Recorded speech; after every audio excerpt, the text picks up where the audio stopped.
So we're just going to go right down this list, and if you've got ideas that are linked to these, I found that sometimes the best ideas are the ones you bring. I'm trying to lower your expectations. So puppet on the string. Y'all ever done that in posture? You say put the pen on the top of your head and stretch it just a little, and it's really natural. Also, I'll get them to raise up their hands. Everybody raise up your hands like this. And if you're standing, I won't ask you to stand. Some of y'all will have trouble getting out of those desks. But and then you lower your hands and arms, but nothing else. The chest bone is high.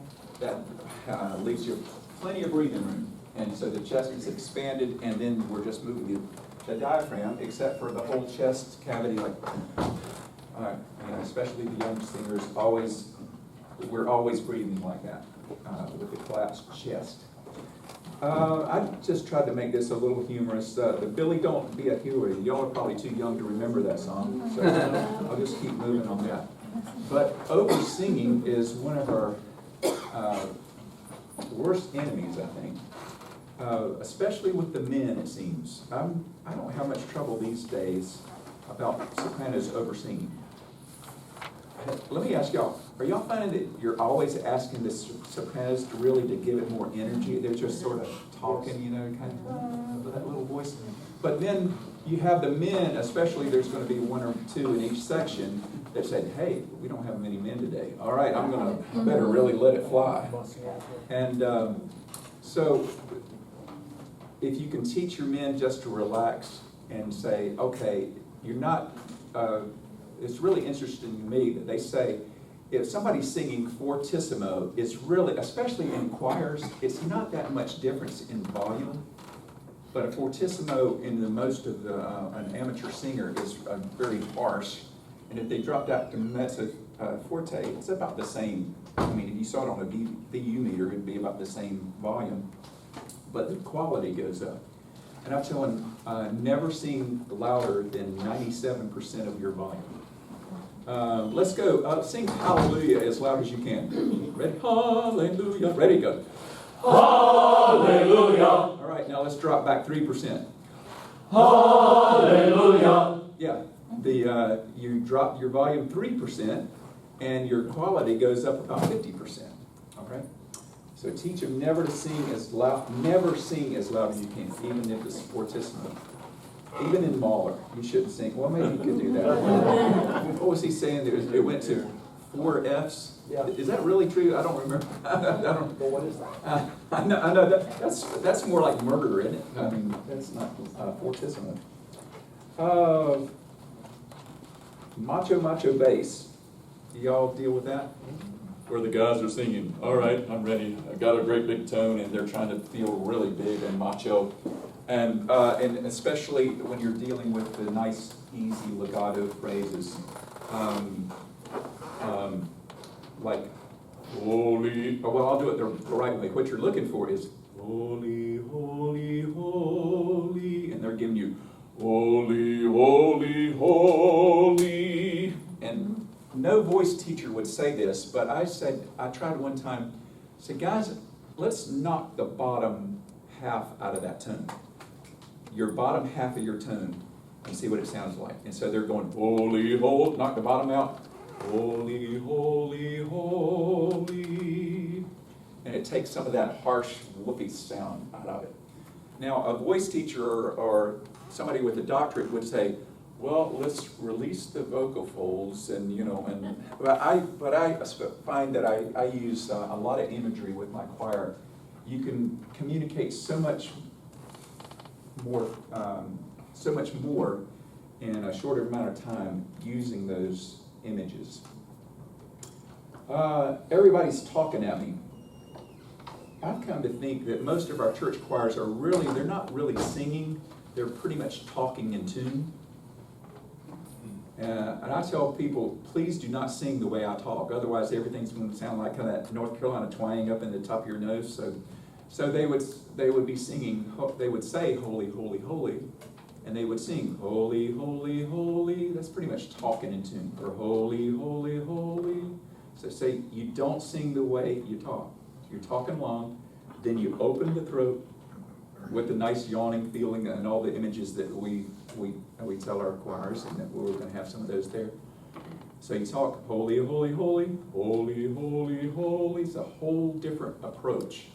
And it takes a while to get them out of, when they're coming in for Wednesday night rehearsal, to get out of the talking that they've done all week into this new singing thing. And I found when I go somewhere, once you get them out of that, they said, oh yeah, that's that thing that our choral directors have been telling us for 40 years. And oh yeah, we're supposed to do that. Isn't that wild that they have to be continuously told the things that we've been telling? But they know what to do, but they say, oh yeah, okay, I'll do that. King Tut in the Pyramid Scheme. Y'all are probably too young to remember King Tut with Steve Martin. Yeah. But have you noticed that some of your choir members, you can tell about what pitch they are by the location of their head? His eye is on the sparrow. And encourage them, the head should be just floating on top of the shoulders. And the higher you sing, you need to sing as low as you can on the top pitch and as high as you can on the bottom pitch. So I learned this from a band director. He taught his choir or his band the pyramid, and he would teach his low instruments to play really broad and bright, and his high instruments to play really round. And so when he would have his high school, and it would just be real blatty, like wah, he'd go like this, and it would form into a nice round top and a broad bottom. And what do we do usually? The higher they go, the brighter it gets, and the lower they go, the woofier it gets. So that's why you got the basses going, holy, holy, holy, God in three persons, blessed Trinity. So let's do that one time and do it the wrong way. So let's say God in three persons. Ready? Go. God in three persons, blessed Trinity. Man, we're good. Y'all been around. We've been there. We worked there every day. What's wrong with that? That's where I live. Okay, now let's do it the right way. Let's do it a little more challenging. Let's do it like an E flat, like God in three persons, and do it the right way. And the top note, I want you to imagine that you're singing low, and vice versa. Okay, ready? Go. God in three persons, blessed Trinity. Y'all have had voice lessons, I can tell. That's what my dad would say. You take a piano, I can tell. All right. What's next? Babaloo. Those are things that to get them awake, I'll just have them go heep, heep, heep, heep, heep, heep, heep, heep. And then on yum, you can do it with yum and ba. The yum, really chew on the M. Go yum, yum, yum, yum. Go Yum, yum, yum, yum. Trying to put the focus and the resonance up in the top of the head, and more yum than anything else. Yum, yum, yum, yum, because that buzzes the head. And of course, getting the ba. I think the B is really good, that it relaxes this jaw. And that, everybody go ba, ba, ba, ba, and feel this this joint being engaged. Ready? Go. Ba, ba, ba, like this. Go. Okay, even some of y'all, I heard y'all kind of forcing. Let's relax 3%. Ready? Go.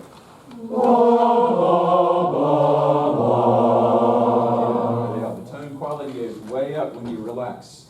And the loo. You take my breath away. Now, am I saying it? Dr. Scheibe? Scheibe. I was in the conference this morning. I said, well, 3 of my points are on the myth list. So, I don't know, this might be one of the myths. But what my voice teacher taught me is, and I think it's really good, especially for youth, when they're going to sing, bless the Lord, oh my soul, and all the voice, the breath comes out the first second. The candle in the wind is if, as you sing, you shouldn't be blowing out the candle. Let's just do that. You should feel the warm air on the candle, and sing "Bless the Lord, O my soul." And let's try to make it as warm as possible and not blow out the candle. Ready? Go, bless.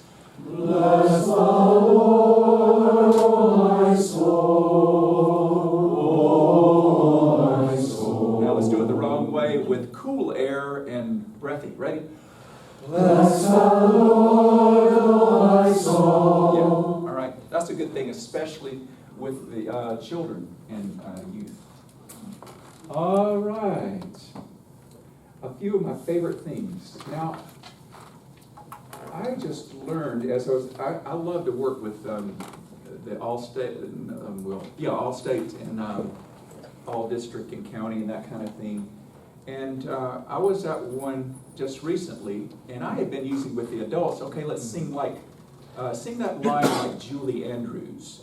And I just tried it with the youth, and it reminded me that you could say Julie Andrews to anybody of any age, and they know what you're talking about. So if we were going to sing God in Three Persons, Blessed Trinity, and they would sing God in Three Persons, Blessed Trinity. Let's say, okay, let's try that and sing it like Julie Andrews and really sing through the consonants. You know, the hills are alive with the sound of music. She's the consonant expert. Well, let's do God in Three Persons, just like Julie Andrews. God in Three Persons, Blessed Trinity. That's a universal thing. And again, you could say, let's put a little more nasal focus in that N, or let's hum on the N just a bit. Let's anticipate the L, or let's sing it like Julie Andrews. I mean, that just, they know what that sound is supposed to sound like.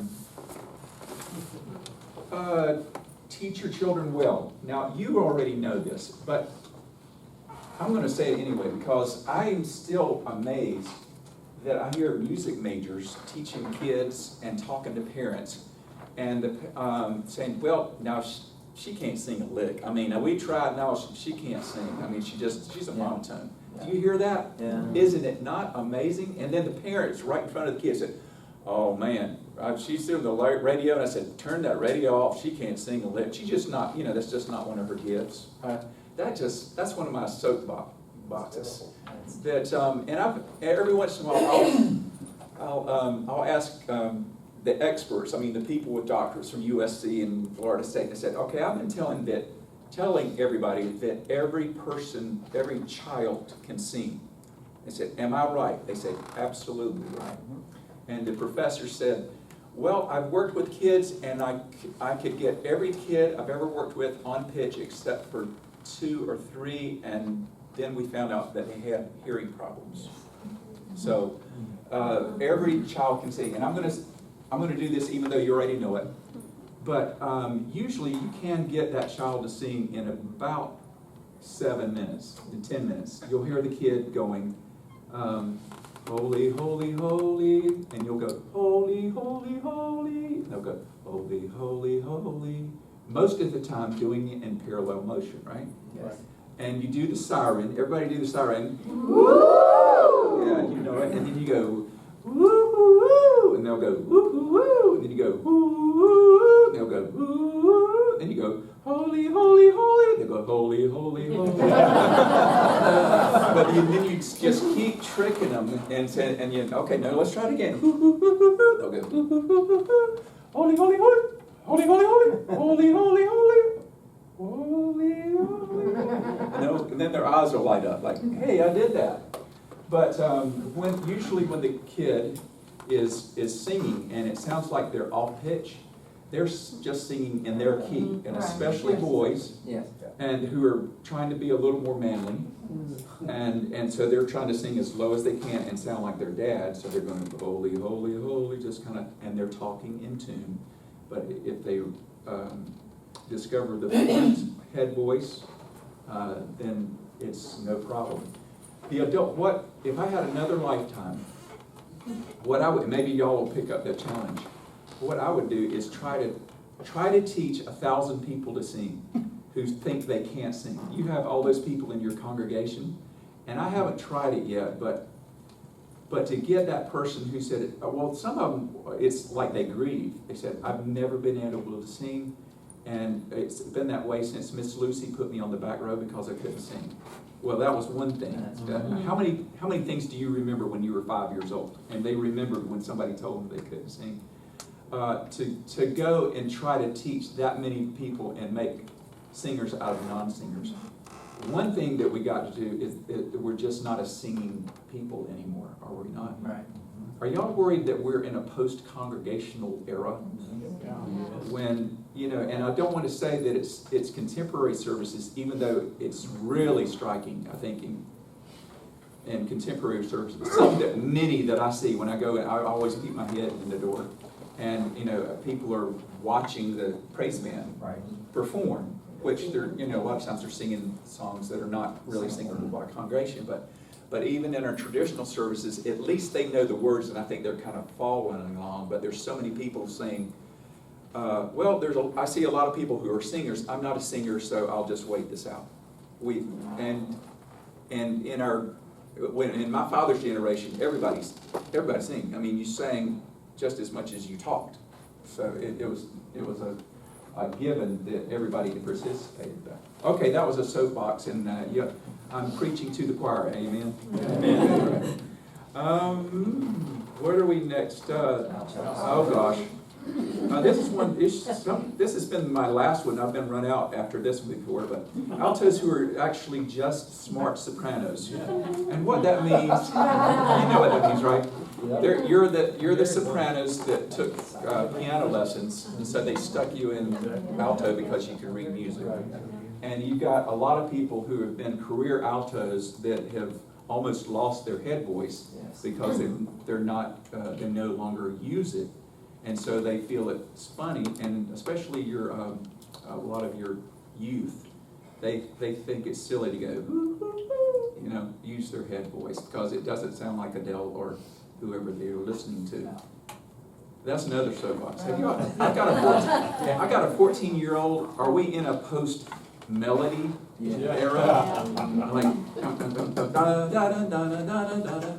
And I saw this really sweet girl on America's Got Talent singing a song with ukulele. Y'all aren't related to her, are you? Yep. And she was. You are. And she was. It sounded great.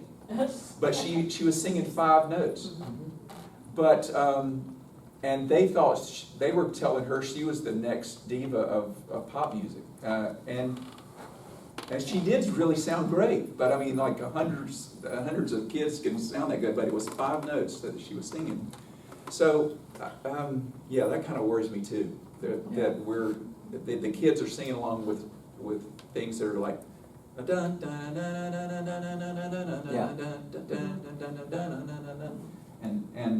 of course, no head voice.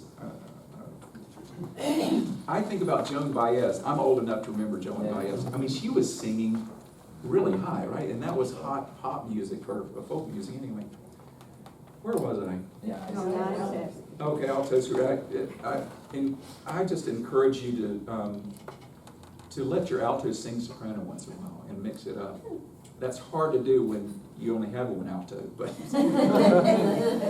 and I listened to one that was singing alto, and I kind of had her do a solo one time, and she couldn't really sing low. She just couldn't. I mean, she just bottomed out at like a middle C. And so I just put her back in the sopranos and did it fun, and she stayed there a really long time. Okay, the ayes have it. And I think this was under our myths this morning. Who was there this morning? Now, I wanted to ask him about that because I've had other people who are supposed to be experts at saying that raising your eyebrows does all kinds of things. Improves. I won't mention the name, but I was at Glorietta one time. She said when you raise your eyebrows, your soft palate goes up. Is that possible? No. It said it raises the soft palate. I'm not really sure how. But what Dr. Scheibe was saying this morning is that when you raise your eyebrows, I think it does great things for the tone. It brightens the tones. I think it brings your tone forward just by the emphasis that you have. But he was saying that it tenses around here. So I'm going to go for the conclusion that you can't do it like some voice students in college going, you know, with this really wide open and everything's very tense and tight. But visually, it's magical. And if you're in a boring lecture or sermon, I found that if you raise your eyebrows, you look instantly engaged. You can be totally like. It's a little harder to fall asleep during the sermon when you raise your eyes. And raise your eyelids too. Sing "Holy, Holy, Holy" without your eyebrows. Ready? Oh, go. Holy, holy, holy. Now let's raise it. Ready? Go. Holy, holy, holy. And of course, y'all got masters and doctorates in this, but you're especially the people that are your guy on the back row is going holy, holy, you know, and that's really the way he's approaching his tone is holy, holy, holy, holy. And I play with them sometimes. Well, I found that it really is in the eyebrows. You've got classical music. You do with really high eyebrows. Hallelujah, hallelujah. Contemporary, you got to have really low eyebrows. Oh Lord. Southern gospel, you put one eye up and one eye down. Yes, Lord and Lamb. So you can use that, Myra. I can do it. Can y'all do that? A lot of people aren't as talented as I am. Okay. Round yawn version. Mother and child. That's everybody knows about that. Yawning. And the key on the yawning thing is I have them make sure that their teeth is touching the back of their tongue. No, it's the other way around. The tongue is touching the back of the teeth. Holy, holy, the yawn in the back of the throat, and but if a lot of them will go oh, which is like taking a sock and stuffing it down the trumpet bell in it. That keeps it always forward. And your soloists that come, you know, that are just doing your regular Sunday rotation, so many of them are pulling their tongue back. And especially you're maybe an older soloist is trying to sound overly classical or overly trained, and they're going, his eye is on the sparrow. Just touching that, and it's really hard to unlearn. It's really hard to get them to do it. But at least on your final word, if you touch that teeth on the back of your, I said it again, didn't I? You know what I mean. If you do that, it's just a magical fix to that woo, woofy sound. Okay. Novocaine. And I understand you don't even use Novocaine anymore, right? They call it something else. But you know what I mean, right? Whether you used to get at the dentist. When I go somewhere, a lot of times the guys inevitably, they'll start singing, Amazing grace, how sweet the sound. Sing that one time. Amazing grace, how sweet the sound. This is a magical Novocaine hand. Anything it touches will go immediately relaxed and limp. I'm going to break the mood, but I just thought of Tim Conway and the dentist. I've never thought of that. Okay, everything it touches is going to be limp. Okay, let's put it on our throats. Your throat just fell asleep, totally asleep. Now sing Amazing Grace. Amazing grace, how sweet the sound. That works really well. when you get, again, these people are not music majors, right? Oh, guys, because it's like everything else. When I go water skiing, I go about every 4 years. And when you first start water skiing, you're sort of like this. And then your buddy who goes every week, he's going just totally relaxed. And we think that if we work really hard, then it'll be a lot better. So those guys are just saying, well, I don't sing very well, so I'm going to really work hard. Amazing! They just grab everything. Where the opposite is true. The more relaxed you are, the better it sounds. And those guys, when they sing like that, they're going to feel like wimps. When I go, Amazing Grace, I feel like a wimp. That doesn't feel macho when I sing it like that. But I sound just tremendous when I relax. Don't you agree? Thank you for that,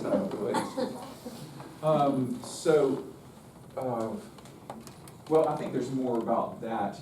The guys, I really like working with the guys when I go somewhere because you can change the total relaxation and kind of the funny things that they do on that back row. That sounds just less thug-like, when you're... I got to write that one down. That's kind of not so thug-like, guys. This is just a simple little thing that it helps you get your resonance going. Let's go.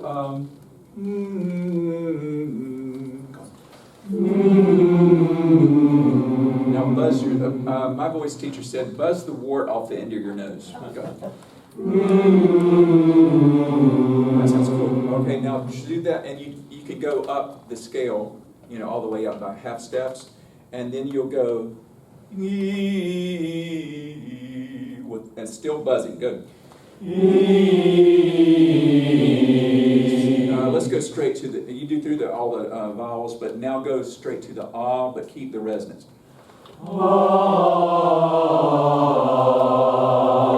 That's another thing you can do to get that concept. And a lot of times I'll have them put their hands here and try to buzz right here. Or, of course, the facial, the mask. You can try to get them to buzz that area. All right. Another for that resonance, you can go.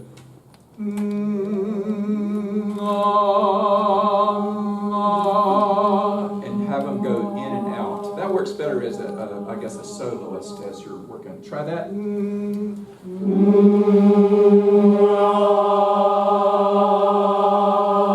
trying to keep some of that in the ah. Okay. Let's see. This is Papa Do Preach.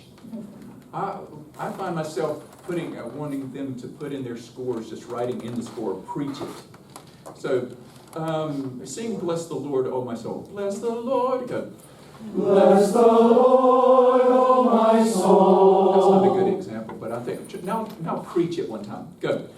Bless the Lord, O my soul. I'm trying to think of a better example. I thought what I usually use there. But you know what I mean. If you're going to say, I need no other argument, sing that and preach it one time. I need no other argument. It sounds totally different, and it's a different approach than if I need no other argument. Now preach it. I need no other. And they respond just instantly. Okay. Sing a song, sing it loud, or at least sing it strong. And I don't even like putting piano in my music unless it's just an a cappella thing, because I find that church choirs, when they sing a mezzo piano, they sing mezzo weak. So we're going mezzo piano. Silent night. Oh, they just drop back and sing soft, but that sings soft. And a lot of times I'll tell them, no, let's sing it loud. Let's sing it strong without making much noise. And so you're using a full tone. Silent night. You're singing full voice, but you're keeping it in that bell. keep it softer, especially the women.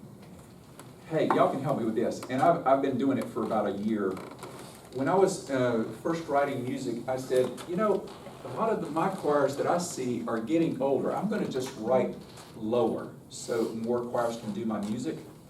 But in the past 4 years, I've noticed, just traveling around more, that the women, when they get the B flats and on down, it's just really weak. They go, la, la, la, la, la. I said, come on, women. La, la, la, la, la. They just don't have much down there. And I said, well, they're sopranos. So I have been writing a little bit higher, and because I find that the sopranos, the sweet spot where they sound really good is an E flat. And I've been saying, I'm going to keep the tessitura low, but they start sounding really good above C. And then, of course, many of them, I mean, you got a little small window there because you get to an F, it has a little edge to it, and then G's, they go, well, a lot of them, they'll go, la, la, la, la. I don't sing that note. Yeah. So, I tell you, writing for church choirs, you feel like you're like this so much, but you do all kinds of tricks to try to flatter that's one of my main goals, is to flatter the church choirs. Am I right? Was that him? So was that a witness what or do you do about the altos on the other end who are saying, well, I'll just sing with the tenors? Because it seems to me that the altos are getting lower while the sopranos are, maintaining their sweet spot up here. Yeah, well, one thing I've only worked with a couple of altos that can really sing tenor and not be an event. I mean, they're forcing it. But when I go, especially in the Northeast, that's really common to have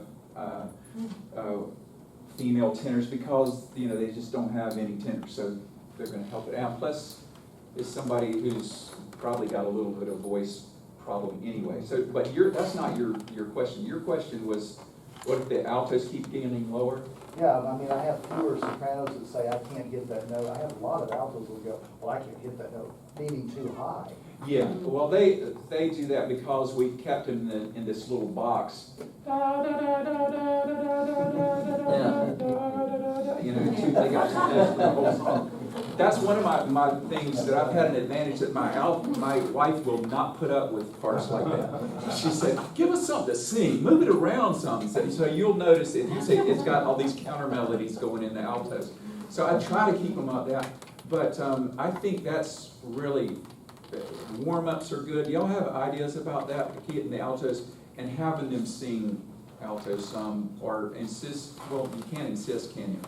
Because we have no power when it comes right down to it. No, and she's a general's wife. Oh, okay.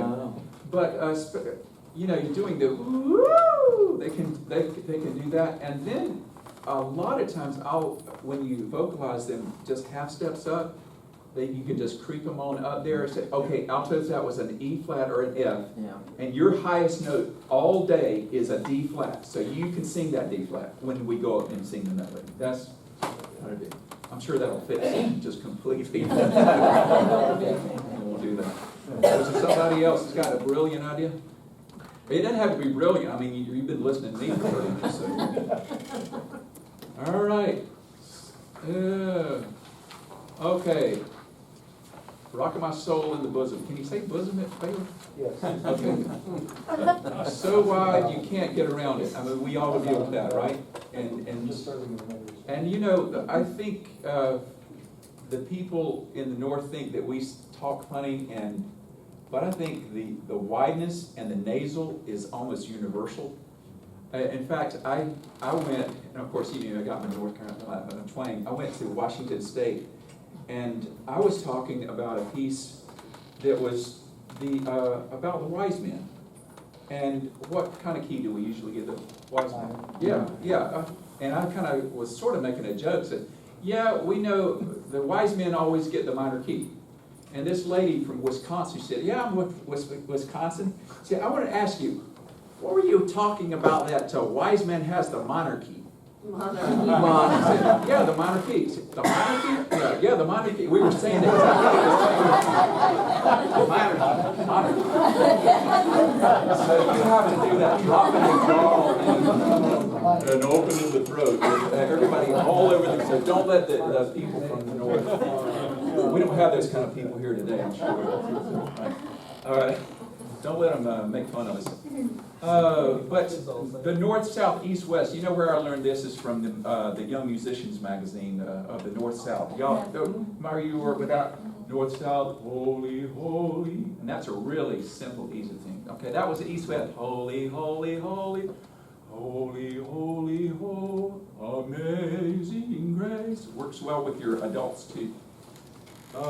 So dark you can't even hear it. Oh, here's one of my favorite things.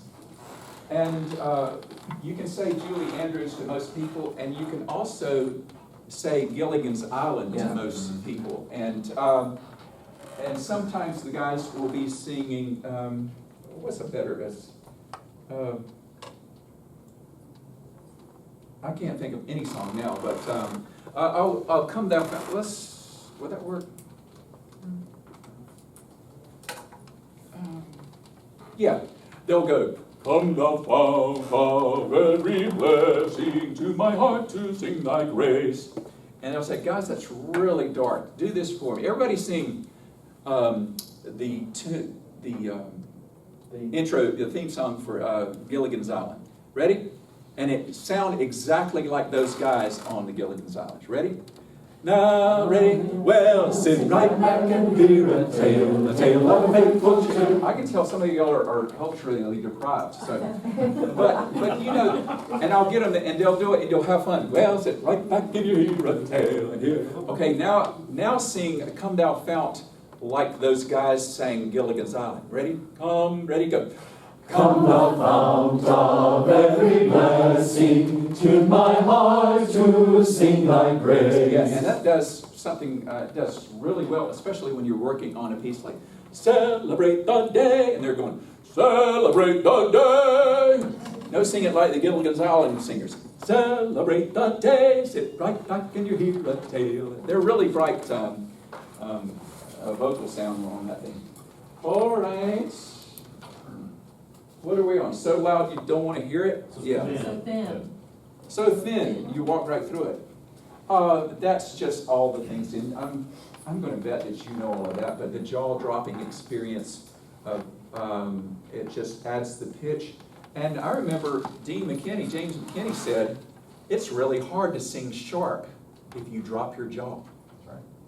And don't you have that soloist who's sounding really good, except for that one note, and it goes sharp? I wrote a song called We Are Not Alone, and it goes, forever and ever, we are never alone. And almost everybody sings that note sharp. So I always have to tell them, drop your jaw, and that's it. We are never alone. It's really hard to sing sharp on dropping, as you drop your jaw.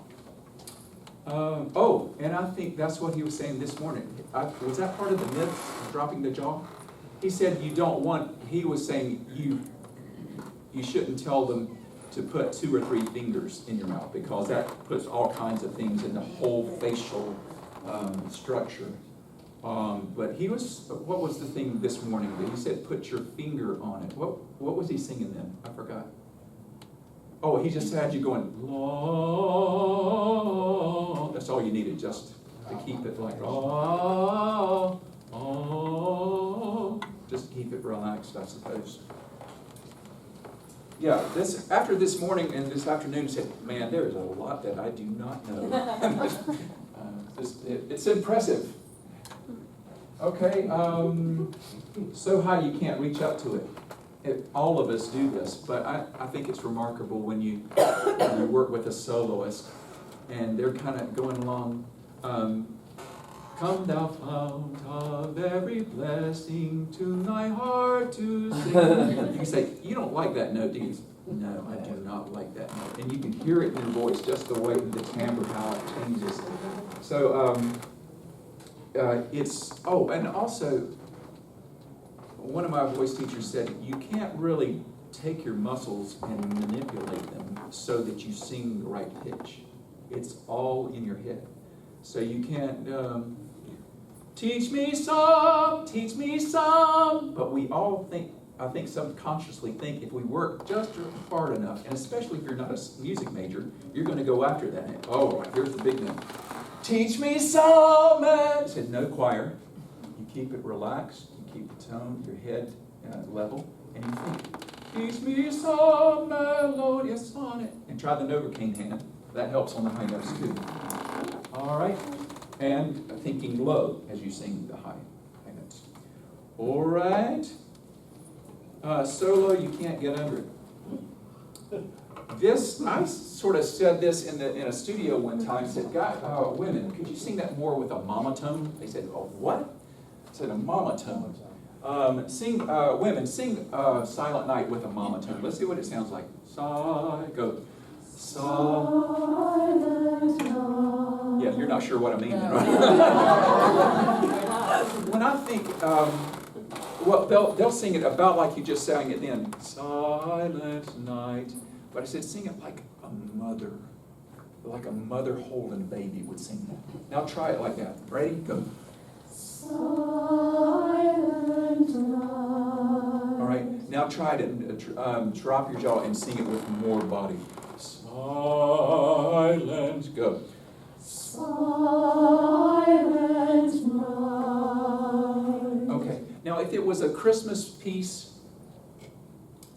and it was a lullaby, what I would try to get you, let's just try this. Sing it like Adele would sing it. Ready? Good. Silent night. Okay, now try it like Winona. Do y'all know who Winona is? Okay, let's go, let's try another one. Let's go, give me that old time religion. Go. Give me that old time religion. Yeah, now to my ear, if you did go, give me time of that old time religion in that tone, it would sound like you were pretending like you were doing something. It wouldn't sound authentic to me. Let's do it with what, for this crowd, I say, okay, do it, use more of your chest voice. Ready? Go. Give me that old time religion. Yeah, now to me, all that still sounds very polite. Sing it like Winona. Sing it like a country singer. Give me that old, ready? Go. Give me that old time religion. Yeah, they're just now getting to where they're really using chest voice. There's some things you just have to use that deeper chest voice. Y'all are just too trained. I think that's what it is. I want y'all to do that. Do it with a real chesty country sound. Give me that old time religion. Give me that old, go. Give me that old time religion. Give me that old time religion. Give me that old time religion. It's good enough for Okay, me. y'all challenge me now. All right, raise your eyebrows. Raise your eyebrows and go. Give me that old time religion. Ready? Go. Give me that old time religion. Give me that old time religion. Okay, now do it as if you were in Epcot and you were one of the Liberty Singers. Let's see what happens there. You know how they that old. Let me try that. Ready? Go. Give me that old time religion. Okay, guys, are you hearing what I'm hearing? Do you know what I'm trying to get them to do? Yeah. Do you? Do you? Yeah. You don't? Maybe. Okay, maybe I should shut up and go get another flute. But a lot of times I think we sing, especially if we got a lot of training, we sing too politely.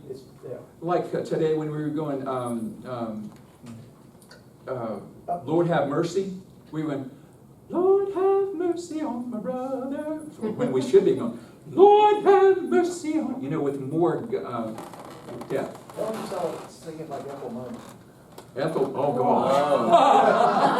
We have to go up an octave, right? Demonstrate what's up. It's that gutsy. Give me that old time. It's that gutsy jazzy. Yeah, it's really down low. Okay. All right, I'm going to quit that. I don't think I'll do that again. All right, let's, where am I now? I hope you're dance. Singing is a moving experience. Now, you had some people tell you to do this and show you how to do this, but maybe you haven't done it recently, but it's magic. It is totally magic. Sing Wise Men Say. Wise men say, only fools rush in. All right, now let's go. Wise men say, go. Wise men say. Yeah, you get them moving. You could say, let's put a crescendo peaking right on the end of say, okay, or right on men, or you could just have them move. It's just really works great. Everybody go, rejoice, rejoice, go. Rejoice, rejoice. Now let's put a check on each wrist. Rejoice, rejoice. All right, go. Rejoice, rejoice. Yeah, with your hand. And you can hear how crisp that was, okay? I've never heard anybody else do this, and it's probably not great choral technique, but I'll have those, when they're singing Worthy is the Lamb. What's that, B flat or C? Ready? Ready, go. One. Worthy is the Lamb that was slain. Now, everybody hold up your muscle. Ready? All right, don't worry about this part. Ready? Here we go. We're going to do it, and we're going to show how strong we are. Ready? And one. Worthy is the Lamb that was slain. And you can talk all day saying, okay, let's put more accent here. Let's put a little more tone in this part. Or you can say, show your muscle. And that works really good with guys. Whoa! You know how they do? They would sing, "Worthy is the Lamb." No, hold your muscle. Worthy, and you have to do it about 4 times to get them to get the idea of what you're looking for with that. A little more girth. Is that right?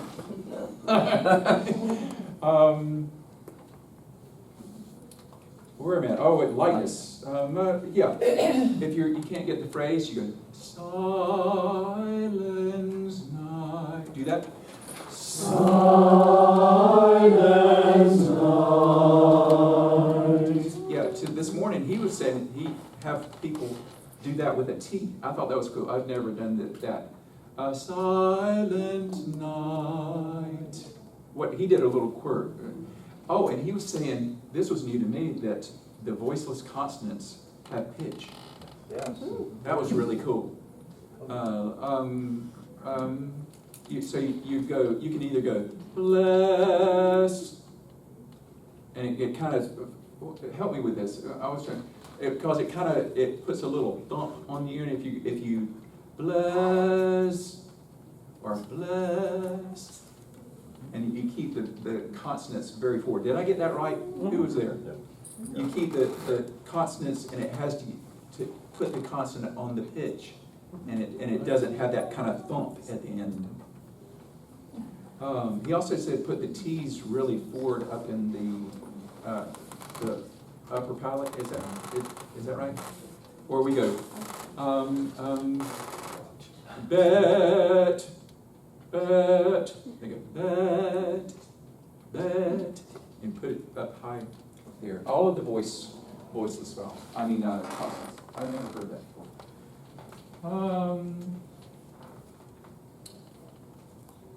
before. This is just the other one. You can spin it. Everybody sing give thanks, and let's spin it on the word thanks. Ready? 2 and 3. Give thanks with a grateful heart. Yeah, that one. For unto us. Sing for unto us. Ready? Go. For unto us a child is born. All right, now get it, and let's put a little point. Let's put a pencil point on each of those notes. Ready? Ready? Go. For unto us a child is born. Yeah. You can say staccato, you can say all, whatever you can, but if you get it moving, you don't have to say anything. All right. Okay, those are other things. I want to say, we were talking about imagery, and my wife, and you might have seen this on Facebook, my wife, she said, I'm going to start writing down your images that you make up in the middle of a choir rehearsal. And she started doing it, and then like a year after I left Greystone, she said, hey, I found that list. And I'll just read some of them. We're about done. And this one was in the middle of a choir rehearsal. Hey, men, that note should sound like a B, not a B-52. Can y'all relate to that? Yeah. No, it's, let's see. That was like a snow globe you used to make for your mom in Bible school, except without the glitter. Let's add the glitter. Add glitter to bless the Lord. Ready? Bless the Lord, oh my soul, oh my soul. Yeah, okay. That was a really good face you just gave me. Huh? All right. Sing a beautiful whisper. There was another one. Sing those eights like a telegraph. Glory to God. Glory to God. Okay? That was a glove compartment sound. Let's sing out instead. Okay, choir, when I do this, do something. That sounds like a steel plane. We want a balsa plane. Y'all know what the steel plane is. When I hear that note, I'm thinking, so close, but no cigar. All right, sing that again without the Don Ho effect. Y'all don't remember Don Ho, I'm sure. Yep. All right, and I want y'all to do this one. Sing each note of the Hallelujah chorus like you're getting cold-nosed by a dog. Ready? Go. Hallelujah, hallelujah. Works. Yeah, it does. See? And Jerry West, when he wrote his memory book, he said, the more outrageous and funny that your images are, the more they'll remember. Okay? He said, oh yeah, here's where the cold nose. So that is really a dumb illustration, but it works partly because it's dumb. No. All right, I wanted to save a little. Well, sometimes, do you have any other? What's your best idea? Let's do that. I've got some other stuff, but I'd like to hear more for y'all.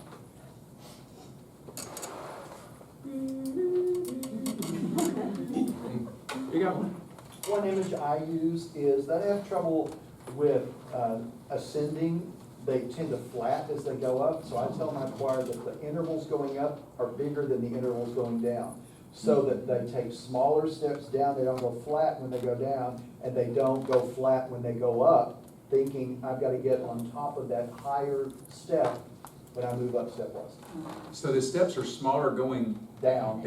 And bigger going up. Yeah, somebody said one time, he said, well, they were saying, in these you're going up to the practice rooms, I see you taking like 4 leaps going up the steps. When you're coming down, you're going like this. Yeah, and to keep it. That's good. What's another one? An imagery from Dr. York, actually. He was in a clinic at our church, and as the sopranos were descending, they were, kind of falling out, as you suggested. And he said, instead of going down, go out when you're going lower. And I noticed quite a big difference in their focus as they went lower. It wasn't pushed, but it didn't fuzz out either. So Let's do that, and let's start on a no, and go out rather than go down. Ready? Go.